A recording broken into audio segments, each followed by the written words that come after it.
Eu não quero estar aqui daqui a 40. Por mais bonito que fosse aquele trabalho, era um trabalho de quem se conformou. Ela ganhou a forma. Eu não quero ganhar essa forma. E eu me recordo bem de falar, cara, eu vou sair daqui. Eu não quero ficar aqui. Aqui não é o meu lugar.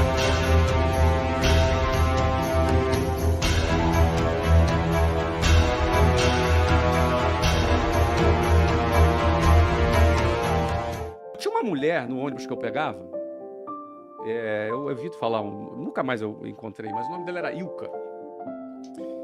E a Ilka, ela era a prefeita do meu ônibus. Prefeita do ônibus? Caralho. Funcionava assim.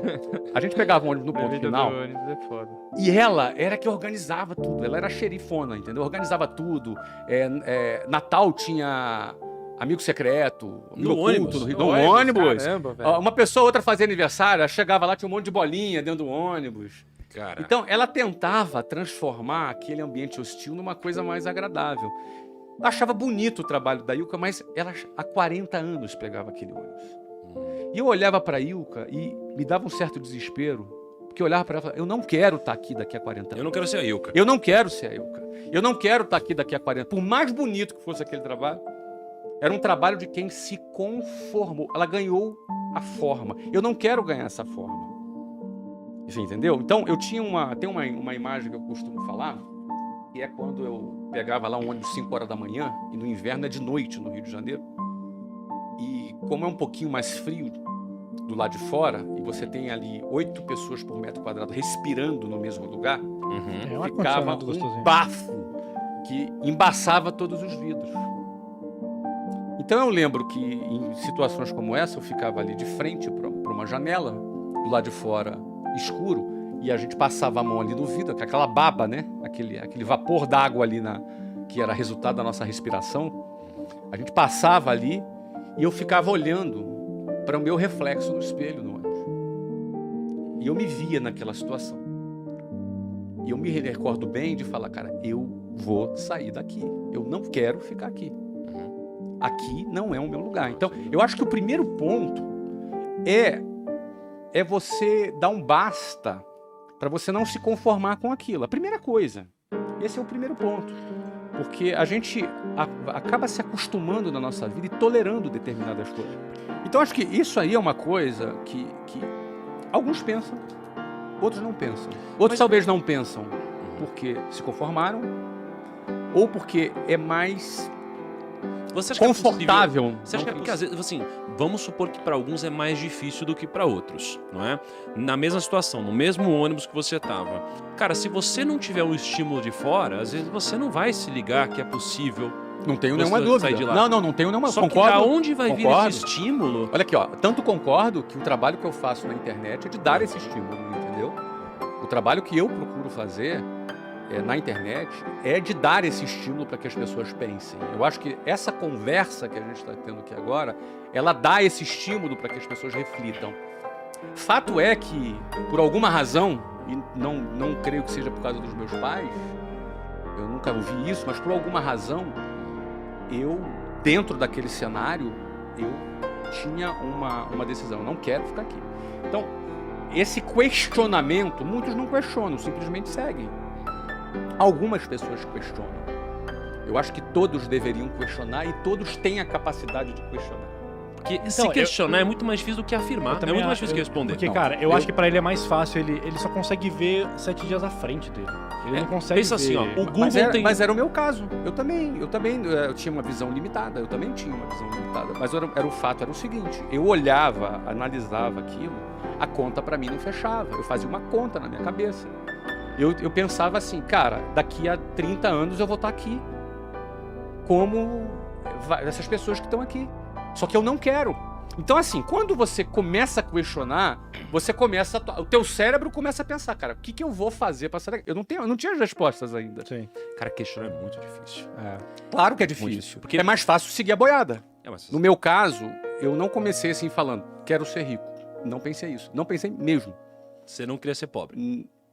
Cara, eu porque quando você pegava esse ônibus lotado lá 5 horas, você... Começou assim, eu não quero andar de ônibus. Você tinha talvez um pouco de raiva. Eu tinha muita raiva mesmo do ônibus, porque era muito humilhante, entendeu? Então, era muito humilhante mesmo. Uma coisa é você pegar uma vez, outra coisa é todos os dias por anos. E você vê pessoas dentro do ônibus há 40 anos dentro do ônibus. O que era humilhante pra você, Flávio? Tudo, cara. Tudo. Você na chuva esperando um ônibus e o ônibus não vinha e você perdia o seu horário. Na hora que o ônibus chegava, tava com gente pendurada na porta, você era obrigado por causa do horário a ir pendurado na porta. Algumas vezes, sabe o que é pendurado na porta? Você acha um pedacinho de chão, mete teu pé ali. É um pé só. É um pé. E segura na parada e você vai pendurado, correndo risco de vida. E aí você para no outro ponto e vem uma cabeçada te empurrando para dentro. A partir daí você não tem mais controle de para onde você vai. Você vai na boiada, literalmente, na manada ali. Você vai quando der. Você não tem lugar para você segurar dentro do ônibus, porque se você levantar a tua mão para coçar a cabeça, a mão tem que ficar levantada. Você entendeu? E aí é homem em cima de mulher, homem se esfregando em mulher, mulher gritando, brigando, dando soco. E aí é briga dentro do ônibus, é assalto que entrou. É você na Avenida Brasil, 40 graus, andando, lotado, o ônibus quebra e você tem que descer e fica ali 2 horas esperando e chega o próximo ônibus, é todo mundo amassado dentro do ônibus. E isso é humilhante. Humilhante? Acredito que tem algum componente de você olhar pro lado e sentir humilhado.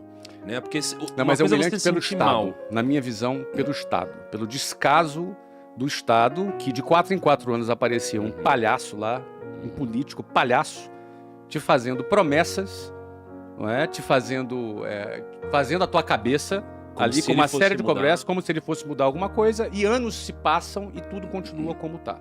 Na realidade, isso é o reflexo do descaso do Estado com aqueles que têm uma exclusão geográfica, que é o que a gente chama, é o cara que mora longe, é o cara que mora na periferia.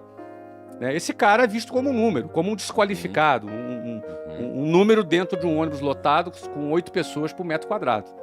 Então, quando eu te falo humilhante, não é uma pessoa humilhando a outra. Né? Estão todos no mesmo barco, vivendo aquela situação indesejável, mas que ele tem que se submeter porque ele não tem alternativa. Então, por isso que eu acho que esse cara é um guerreiro, você entendeu? Esse cara, ele tem que enfrentar, já com 10, 11, 12 anos de idade, você entra num ônibus daquele, cruzando várias favelas no Rio de Janeiro, ele tem que enfrentar uma situação dessa. Meus filhos nunca pegaram um ônibus na vida, não sabem nem o que é isso. Agora, grande parte da população brasileira, de São Paulo, aqui da periferia, do Rio de Janeiro, vivem essa situação. Eu penso que a maioria, todos nós, eu estudei em escola pública, as pessoas, elas são treinadas para poderem entrarem nessa linha de montagem. Perfeito. A pergunta é, para você ter sucesso, para você se destacar, para você cumprir com excelência a tua missão, e eventualmente, se você enriquecer, uma coisa é fato. Se alguém pergunta assim, olha, existe fórmula para o sucesso? Eu não acredito em fórmula para o sucesso. Tá. Mas existe fórmula para a mediocridade, que é seguir a linha de montagem. Perfeito. Porque se você faz o que todo mundo faz, você vai chegar no mesmo lugar que todo mundo chega, por analogia, por pura lógica. Se você dá todos os passos que todo mundo dá, você necessariamente vai chegar no mesmo lugar que todo mundo chega. E na melhor das hipóteses, você estar na média já é uma vitória. Entendi. E a média é a mediocridade. Então, a maioria vai ficar nas médias. Mas a maioria por quê? Porque são as pessoas que vão seguir esse modelo, porque é muito difícil sair desse modelo.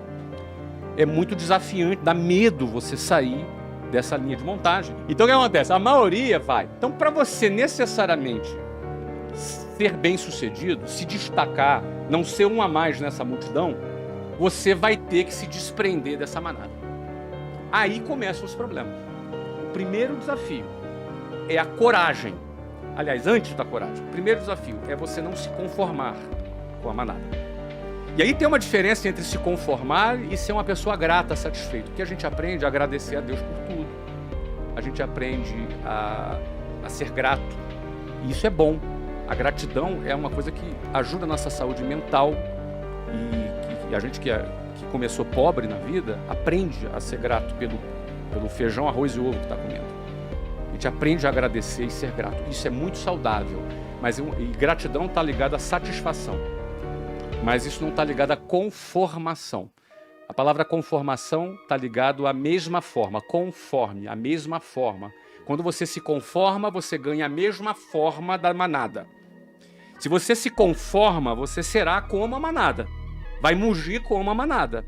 Vai andar dentro dela. Mas o primeiro desafio é você olhar para aquilo e falar, eu não quero isso aqui. Então o primeiro desafio é você olhar e falar, eu não quero isso aqui.